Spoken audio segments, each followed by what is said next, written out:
Hello friends, स्वागत है आप लोग का एनसीईआरटी जोन में। इस वीडियो में हम डिस्कस करने वाले हैं इंडियन हिस्ट्री, जो घटना चक्र का पूर्वावलोकन है उसको डिस्कस करेंगे। प्रीवियस ईयर क्वेश्चन डिस्कस करेंगे। इसमें जितने भी एग्ज़ाम होते हैं, यूपीएससी के सारे एग्ज़ाम और सारे पीसीएस के एग्ज़ाम जो होते हैं उसके क्वेश्चन इसमें दिए होते हैं, तो काफ़ी इंपॉर्टेंट होते हैं। और ये मैंने सबसे लेटेस्ट वाला एडिशन लिया है 2021। तो इसमें जो भी 2021 से पहले पहले का जो भी एग्ज़ाम हुआ है और इवन 2021 के शुरुआत समय में जो एग्ज़ाम हुआ उसके सारे क्वेश्चन आपको इसमें मिलेंगे। तो अभी हम इसको दो घटना चक्र के दो सीरीज को लाए हुए हैं, एक इंडियन हिस्ट्री और एक जनरल साइंस। इंडियन हिस्ट्री में भी सबसे पहले हमने किसको स्टार्ट किया?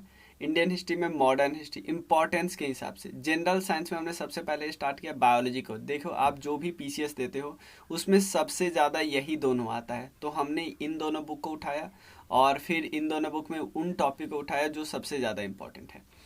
तो चलिए शुरू करते हैं मॉडर्न हिस्ट्री में। मॉडर्न हिस्ट्री में आज हम कौन सा टॉपिक करने वाले हैं? जो रिवॉल्यूशनरी मूवमेंट वाला चैप्टर था ना, जो इंडिया में रिवॉल्यूशनरी मूवमेंट था, उनके क्वेश्चन हम डिस्कस करेंगे।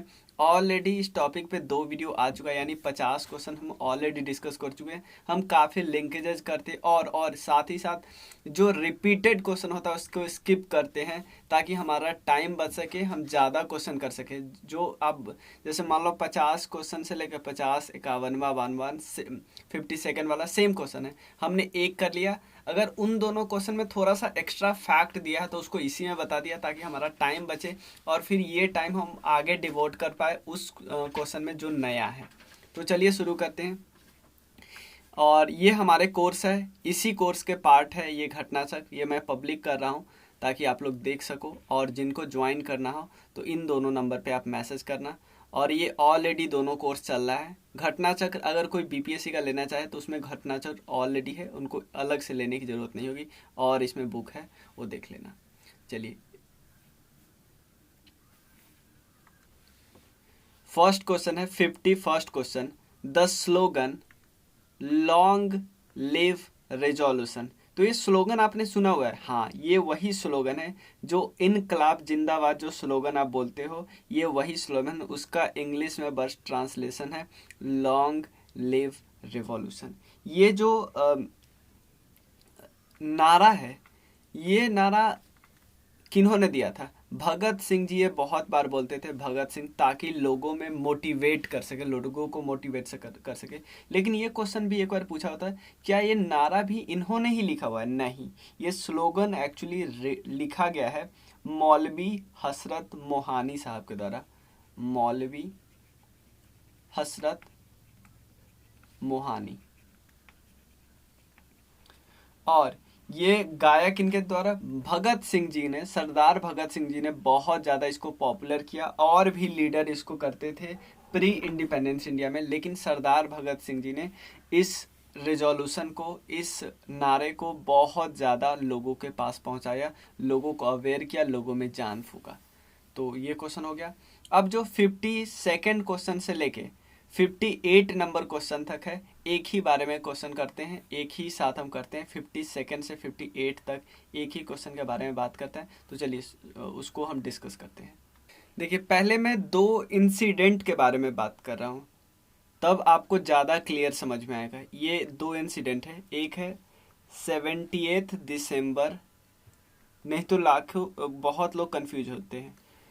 इसमें क्या हुआ, इससे पहले आपको पता है साइमन कमीशन आई थी, और साइमन कमीशन के खिलाफ नारा दिए थे, नारा लगाया था कि गो साइमन लाला लाजपत राय। ठीक है।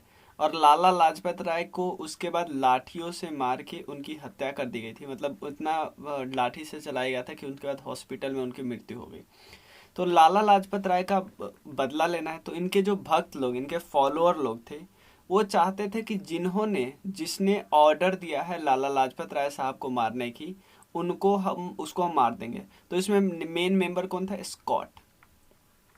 तो कुछ लोग जो यहाँ मेंबर थे 17 दिसंबर 1927 को स्कॉट को मारने चले गए। ठीक है ना। स्कॉट को कौन कौन लोग थे इसमें? भगत सिंह, उसके बाद राजगुरु, लेकिन दो लोग और सपोर्ट कर रहे थे। मेन तो ये दोनों थे, लेकिन दो लोग और पीछे से सपोर्ट कर रहे थे। एक थे आजाद और दूसरे थे सुखदेव, चंद्रशेखर आजाद और दूसरे थे सुखदेव, लेकिन मेन दोनों ये दोनों गए थे। ठीक है, अब हुआ क्या, यहाँ पे मारना चाहे तो स्कॉट को, लेकिन जो असिस्टेंट सुपरिटेंडेंट, असिस्टेंट एसपी जो थे उस समय के, सॉन्डर्स, गलती से इसकी हत्या हो गई। ये बात याद रखिए, एक इंसिडेंट ये हो गया। इसको एक और नाम देते हैं, इस इंसिडेंट को एक और नाम देते हैं जिसका नाम है लाहौर कॉन्स्पिरेसी। लाहौर कॉन्स्पिरेसी, यहाँ पे 28 लिख लेना। ये कहीं कहीं पे आपको 1929 भी मिलेगा। यानी पहले जो सॉन्डर्स मर्डर केस हो गया, उसके बाद एक और इंसिडेंट हुआ था 8 अप्रैल 1929 को। ध्यान देना, 8 अप्रैल 1929 को भगत सिंह और बटुकेश्वर दत्त, बीके दत्त ऐसे कर सकते हो, बीके दत्त, ये दोनों ने क्या किया, सेंट्रल लेजिस्लेटिव असेंबली पे बम चला दिया। सेंट्रल लेजिस्लेटिव असेंबली में क्यों बम चलाया, क्योंकि दो बिल पास होने वाला था। एक बिल का मतलब दो बिल पास होने वाला था। दोनों बिल किससे रिलेटेड था, ट्रेड डिस्प्यूट बिल था और पब्लिक सेफ्टी बिल था। इसके कारण भारत के लोगों को और ज़्यादा ये क्या कर सकते थे, रिप्रेस कर सकते थे। ठीक है ना, तो इन्होंने क्या किया, बम चलाया, लेकिन इन्होंने लो इंटेंसिटी का बम चलाया, ताकि ये चाहते क्या थे कि बस सेंट्रल लेजिस्लेटिव असेंबली को पता चल जाए कि हम लोग इसके अगेंस्ट थे और कोई किसी का डेथ ना हो, ये भी चाहते थे। ठीक है ना, बाद में इन दोनों ने क्या किया, अपने आप को सरेंडर भी कर दिया।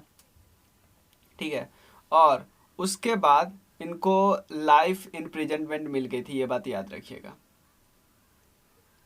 इसके बाद ये हुआ था, इसके बाद एक डेट बहुत इंपॉर्टेंट है, 23 मार्च 1931 को भगत सिंह, राजगुरु, सुखदेव, इन तीनों को हैंग कर दिया गया था। किस मर्डर केस में, सॉन्डर्स मर्डर केस में, याद रखिएगा, सॉन्डर्स मर्डर केस में। ठीक है, इन दोनों जो इंसिडेंट है ना, इन दोनों इंसिडेंट में आप इसको थोड़ा सा ध्यान रखिए कि यहाँ में भी भगत सिंह है, यहाँ पे भी भगत सिंह है। ठीक है, यहाँ पे भी भगत सिंह है, यहाँ पे भी भगत सिंह है। चलिए, इस केस में, इस केस के कारण भगत सिंह जी को इस केस के कारण मर्डर के हैंग नहीं किया गया, इस केस के कारण किया गया। यहाँ पे भगत सिंह, राजगुरु और सुखदेव थे।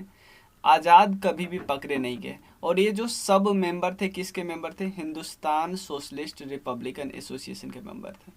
ठीक है ना, हिंदुस्तान सोशलिस्ट रिपब्लिकन एसोसिएशन के मेंबर थे। हिंदुस्तान सोशलिस्ट रिपब्लिकन एसोसिएशन से पहले एक ग्रुप था, हिंदुस्तान रिपब्लिकन एसोसिएशन, पता है ना, जिसमें राम प्रसाद बिस्मिल, सान्याल साहब थे, आज़ाद थे। इसमें भगत सिंह भी ऐड हो गए थे और लोग ऐड होते, ये सारे मेंबर हैं। तो आप बोल सकते हो कि आज़ाद एकमात्र मेंबर थे, चंद्रशेखर आज़ाद, किसके, HSRA के, जो कभी पकड़े नहीं गए। तो ये डेट याद आ गया, यही वाला डेट है। ठीक है, इसको बोलते हैं, पहले वाले को बोलते हैं लाहौर कॉन्स्पिरेसी। 28 तक जो जो पूछा गया है ना, वो सब इतना में ही है। 52 से 58 तक यही क्वेश्चन है। मैं एक बार क्वेश्चन आपको पढ़ देता हूँ। 53 पूछा हुआ है कि भगत सिंह जी ने किसके साथ बॉम्ब फेंका था सेंट्रल लेजिस्लेटिव असेंबली में। फिर भगत सिंह, सुखदेव और राजगुरु साहब को, इन तीनों को हैंग कर दिया गया किस केस में, तो हमने बता दिया लाहौर कॉन्स्पिरेसी केस में। भगत सिंह जी जब 23 मार्च को हैंग किया गया, तो इनके साथ और कौन कौन थे। भगत सिंह जी का मेमोरियल कहाँ पे, याद रखिए, इनका मेमोरियल है फिरोजपुर में। फिरोजपुर में इनका मेमोरियल है, याद रखिए। फिरोजपुर किस रिवर के किनारे है, सतलज रिवर के किनारे। ये दो इन्फॉर्मेशन आपको पता होना चाहिए। शहीद दिवस मनाया जाता है, आपको पता है ना, 23 मार्च को शहीद दिवस मनाया जाता है। किनको ट्रिब्यूट करने के लिए, इन तीनों को ट्रिब्यूट करने के लिए, भगत सिंह, राजगुरु, सुखदेव। और 58 क्वेश्चन है कि लाहौर कॉन्स्पिरेसी में 3 लोग कौन कौन थे। हो गया, सारा हो गया। चलिए 59 नंबर क्वेश्चन डिस्कस करते हैं। देखो, name the first recorded Muslim who was hanged for Indian freedom इसमें थोड़ा सा डिस्प्यूट है। अगर 1857 का रिवोल्ट का बात माने, 1857 को हम अगर ऑल इंडिया रिवोल्ट बोलते हैं या हम ऐसा बोलते हैं कि चलो इंडिया के फ्रीडम के लिए मूवमेंट था, तो आंसर होगा डी। लेकिन अगर 1857 को हम मानते हैं कि वहाँ पे जिन लोगों को बस प्रॉब्लम था वो अपने प्रॉब्लम को दूर करने के लिए एक रिवोल्ट कर रहे थे, तो आंसर होगा असफुल्लाह खान। देखो एक्चुअली हुआ क्या था, असफुल्लाह खान को 8 दिसंबर 1927 को 27 साल के एज में फैजाबाद जेल में हैंग किया गया था यूपी में, ठीक है। लेकिन 1857 के रिवोल्ट में बता दो तो जो मुगल प्रिंस थे ना अजीजुद्दीन, इनको हैंग किया गया था, इनके साथ और भी मुगल प्रिंसेस को, ये बात ध्यान रखिएगा। क्लियर, कोई दिक्कत नहीं है। चलिए 60 नंबर जो क्वेश्चन डिस्कस करेंगे इसमें आपको बस पता होना चाहिए, सब कुछ मैं बता चुका था। 60, 61, 62, 63 नहीं 63, ये सब सेम क्वेश्चन है। चलिए अब हम इस क्वेश्चन में कुछ कॉन्स्पिरेसी के बारे में डिस्कस करेंगे एक एक करके।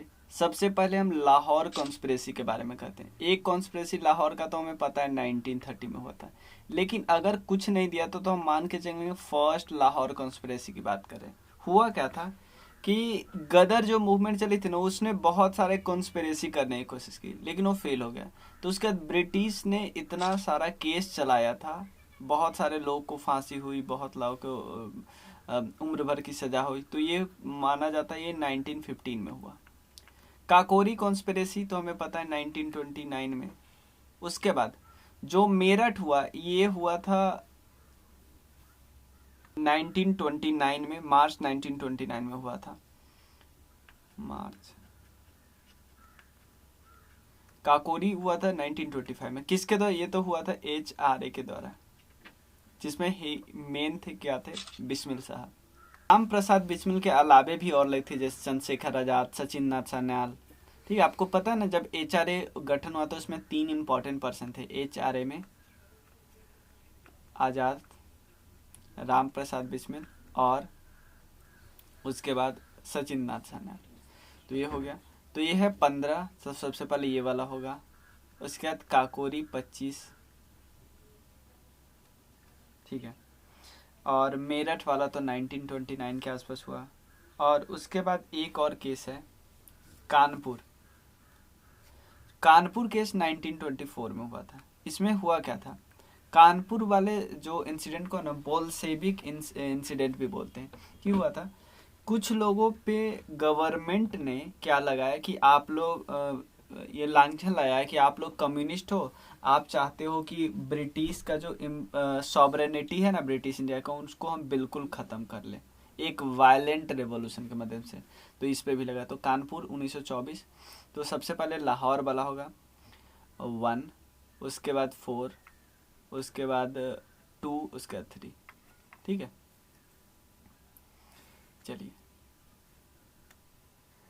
नेक्स्ट क्वेश्चन करते हैं, 61 नंबर क्वेश्चन। इसमें देखो, इसमें कुछ चीज़ें तो बिल्कुल आपको पता है। काकोरी कॉन्स्पिरेसी केस के बारे में आप लोग को पता है, लाहौर कॉन्स्पिरेसी केस ये आपको बारे में पता है। अब इसमें 2 नहीं पता है, हमसे सिंपल पूछ रहा है कि नॉट करेक्टली मैच्ड। सिंपल इससे पूछ रहा है कि क्या दिल्ली कॉन्स्पिरेसी केस से अमीर चंद लिंक थे? हाँ, लेकिन दिल्ली कॉन्स्पिरेसी केस से एक और इंसान लिंक थे। दिल्ली कॉन्स्पिरेसी केस में क्या इन्होंने सोचा था, जब आपको पता है कि जब दिल्ली को कैपिटल बनाया गया था कोलकाता को हटा के, तब वहाँ पे जो वायसरॉय है वो शिफ्ट हो रहे थे। तो इन लोगों ने सोचा था, खासकर इसमें सबसे इम्पोर्टेंट पर्सन है रास बिहारी बोस, यहाँ पे डी ऑप्शन में उनका नाम ऐड किया गया है। तो रास बिहारी बोस ने सोचा था क्यों ना हम जो वायसरॉय है लॉर्ड हार्डिंगे उसी को मार देते हैं, लेकिन वो बच गए थे, ये बात याद रखना आप लोग, ठीक है। और इतना क्लियर है जब वो हावड़ा से चांदनी चौक की तरफ जा रहे थे। चलिए काकोरी कॉन्स्पिरेसी केस में असफुल्लाह थे, ये भी करेक्ट है। लाहौर कॉन्स्पिरेसी केस में जतिन दास थे, लेकिन नासिक का जो कॉन्स्पिरेसी केस था उसमें ये नहीं थे, याद रखिए। ये तो दिल्ली कॉन्स्पिरेसी केस में था। तो अब क्वेश्चन है नासिक कॉन्स्पिरेसी केस में क्या हुआ था। इसमें क्या हुआ था, नासिक कॉन्स्पिरेसी केस की बात, एक सोसाइटी जिसके बारे में हम सबको पता होगा होगा अभिनव भारत। ये आपको पता ना, एक सीक्रेट सोसाइटी बनाई गई थी। तो अभिनव भारत का एक मेंबर था जिसका नाम था A.L. करकरे, यानी अनंत लक्ष्मण करकरे। इसने नासिक के डीएम को मार दिया, नासिक का जो डिस्ट्रिक्ट मजिस्ट्रेट था उसको मार दिया, नाम था जैक्सन करके था, उसको मार दिया। उसके बाद इतना ज़्यादा हंगामा हो गया तो बहुत सारे लोगों को कॉन्विक्ट किया गया अभिनव भारत के। उसमें से एक जो B.D. सावरकर के भाई थे, गणेश दामोदर सावरकर, उनको काला पानी की सजा मिली। ठीक है ना, काला पानी पे भेज दिया गया। ये ध्यान रखिए, नासिक कॉन्स्पिरेसी केस क्या रिलेटेड है। चलिए, इतना क्लियर है। नेक्स्ट क्वेश्चन है, which of the following trials attracted world wide publicity and true sympathetic comments from Albert Einstein, H.G. Wells, Herard Lensky and Roosevelt in the favor of this convict? इसमें से कौन सा convicted case था, इतना famous हुआ था कि ये लोग उसके फेवर में स्टेटमेंट दे रहे थे।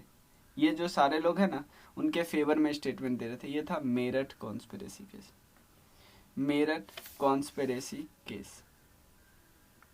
ठीक है, Meerut conspiracy case. Meerut conspiracy case क्या हुआ था वो मैंने आप लोगों को बता ही दिया कि मेरठ में क्या हुआ था कि मतलब एक कंट्रोवर्शियल केस स्टेटमेंट किया गया था कि ऐसे लोगों को अरेस्ट कर लिया गया कि बस उन पे शक था कि ये लोग रेलवे स्ट्राइक वगैरह करवाना चाहते और कुछ करवाना चाहते, इसलिए मेरठ कॉन्स्पिरेसी केस इंपॉर्टेंट है। ये पूछा हुआ था यूपीपीसीएस में। Which of the following pairs is not correctly match? Kakori वाला तो भाई करेक्ट है, इसमें तो कोई दिक्कत नहीं है। तो 63 का डी तो डी ही होगा, क्योंकि 1924 में तो भाई HRA बना ही था, हिंदुस्तान रिपब्लिकन एसोसिएशन। इसने काकोरी कॉन्स्पिरेसी किया 1925 में, अगस्त के महीने में, तो ये बात ध्यान रखिएगा। और लाहौर कॉन्स्पिरेसी केस दो हुआ था, एक 1916 में, एक 1930 में, तो हम पता है। विक्टोरिया कॉन्स्पिरेसी केस 1914 में और हावड़ा कॉन्स्पिरेसी केस 1910 में। एक हावड़ा कॉन्स्पिरेसी केस में क्या हुआ था कि एक इंस्पेक्टर थे जिसका नाम था शमसुल आलम, इसका डेथ हो गया था, मर्डर हो गया था। इसके बाद अनुशीलन समिति के बहुत सारे लोगों को अरेस्ट किया था। इसको हावड़ा शिवपुर कॉन्स्पिरेसी केस कहते हैं। 1910 में डेथ हुई थी। विक्टोरिया कॉन्स्पिरेसी केस 1914 में हुआ था। चलिए आगे हम डिस्कस करते हैं। Next question, Muzaffar Ahmad, S.A. Dange, Shaukat Usmani और नलिनी गुप्ता, ये सब मैंने आपको बताया था। कानपुर जो उसको पहले कौनपुर बोलते थे, कौनपुर, अब इसको कानपुर बोलते हैं। इसको वायलेंट रिवॉल्यूशन बोला था। ऐसा ब्रिटिशर्स को शक हुआ था कि ये लोग कम्युनिस्ट है और ये लोग वायलेंस के सहायता से हमें उखाड़ कर फेंकना चाहते। तो इस कॉन्स्पिरेसी केस कहाँ पे होता है? कानपुर बोल से भी कॉन्स्पिरेसी केस। ठीक है, क्योंकि हम चिटागोंग आर्मरी रेड पता ही है, काकोरी ट्रेन रॉबरी पता ही है, मेरठ कॉन्स्पिरेसी केस पता ही, हम सब आप पता है। ठीक है, यही फायदा होता ना कि लगातार क्वेश्चन करने से कि वो हमें पता चल जाता है।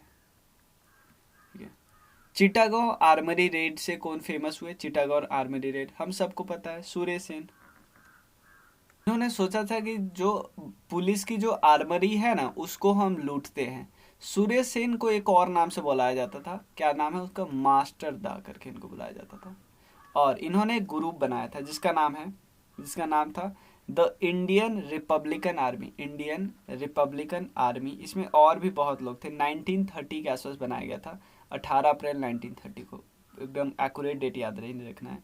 गणेश घोष, लोकनाथ, निर्मल सेन, अंबिका चक्रवर्ती, नरेश रॉय, कल्पना दत्त, ये सब उसके मेंबर थे। ठीक है, याद रखिए। बाद में सूर्य सेन को थोड़ा सा स्ट्रगल हो गया था बिटवीन ब्रिटिश गवर्नमेंट फोर्स और IRA के मेंबर के बीच, तो बहुत सारे लोगों की मृत्यु हो गई इसमें। ठीक है, मतलब इसमें ज़्यादा ब्रिटिश के ऑफिसर की मृत्यु हुई। उसके बाद 1933 में सूर्य सेन को अरेस्ट किया गया और उनको हैंग कर दिया गया इन 1934। ठीक है ना, तो इंडियन किसके मेंबर थे? In this Indian Republican army के मेंबर थे। ठीक है, नेक्स्ट क्वेश्चन जो आने वाला है, जो 66 और 67 क्वेश्चन वही है चिटागोंग आर्मरी रेड से। अब हम सीधे डिस्कस करते हैं 69 68, इसमें हम 70 तक डिस्कस करेंगे। मार्टियर्स और a least age in the war of independence was Sukhdev, Ashfaqulla Khan, Hemu Kalani, Khudiram Bose. इनमें से पूछा जाता है कि सबसे कम एज किनका था। तो ये बात थोड़ा ध्यान दीजिए, क्योंकि पूछा हुआ है, कभी तो पूछ सकता है, रिपीट हो सकता है। तो ये है खुदीराम बोस, 1908 में इनकी मृत्यु हो गई थी। ठीक है, और ये 18 साल से भी कम के थे। हेमू कलानी का एज थोड़ा सा ज़्यादा था, 19 साल या उससे कुछ ज़्यादा था। ठीक है, और सुखदेव जी का तो मैं पता ही है 24 के आसपास था, असफुल्ला खान का 27 के आसपास था। 69 डिस्कस करते हैं और फिर 70 डिस्कस करते हैं। ये बस ये हमारा सब सारा फैक्ट डिस्कस किया हुआ है। देखो, अनुशीलन समिति, देखो सबसे पहले स्वराज पार्टी बिल्कुल 100% जिसको श्योर है उस पर लगा। गदर पार्टी लाला हरदयाल। ठीक है, और उसके बाद अभिनव भारत सोसाइटी, भाई हमें पता है वीडी सावरकर। अनुशीलन समिति श्री अरविंदो घोष। ठीक है, तो ये हो गया हमारा डी ऑप्शन इज करेक्ट। ये आप मुझे याद करके बताओ कि अनुशीलन समिति का कौन सा ग्रुप था, कौन सा वाला, क्योंकि मिदनापुर में था, ढाका में था, कोलकाता में था, कौन सा वाला ग्रुप, ये बताओ आप मुझे। ठीक है, ये भी सेम क्वेश्चन है। मित्र मेला, अभिनव भारत, ये दोनों वही सावरकर ब्रदर्स के द्वारा बनाया गया था। इंडियन रिपब्लिकन आर्मी, ये इंडियन रिपब्लिकन आर्मी और हिंदुस्तान रिपब्लिक HRA, सचिन नाथ सान्याल, हिंदुस्तान अभी तो इनके बारे में अभी डिस्कस किए। ठीक है, और जो ये अभिनव भारत था वो थे अभिनव भारत, GD सावरकर, और मित्र मेला VD सावरकर, दोनों भाई थे इसमें। ये पता नहीं क्यों ऐसे क्वेश्चन पूछ दिया हुआ, दोनों भाई थे दोनों में। ठीक है, तो डी ऑप्शन करेक्ट है। तो इसीलिए हमें थोड़ा सा इसमें सतर्क भी रहना है कि अभिनव भारत में मेन रोल था GD सावरकर का, मित्र मेला में मेन रोल था VD सावरकर का, लेकिन हर केस में दोनों भाई थे। इतना क्लियर है? चलिए इतना रहने देते हैं, फिर हम आगे डिस्कस करेंगे। एक और वीडियो में हमारा पूरा कंप्लीट हो जाएगा। तो हम अभी इंडियन हिस्ट्री और जनरल साइंस कर रहे हैं। ठीक है, ऑलरेडी कौन कौन सा चैप्टर कर चुके हैं हम लोग, इससे पहले का मॉडर्न हिस्ट्री का सारा चैप्टर कर चुके हैं, ये आप ध्यान रखना। ठीक है, जनरल साइंस हम डिस्कस कर रहे हैं। ठीक है, और ये नंबर है, आप इस पर मैसेज करना आराम से, कोई दिक्कत नहीं, कोई भी डाउट हो आप पूछ लेना आराम से। ठीक है, थैंक यू।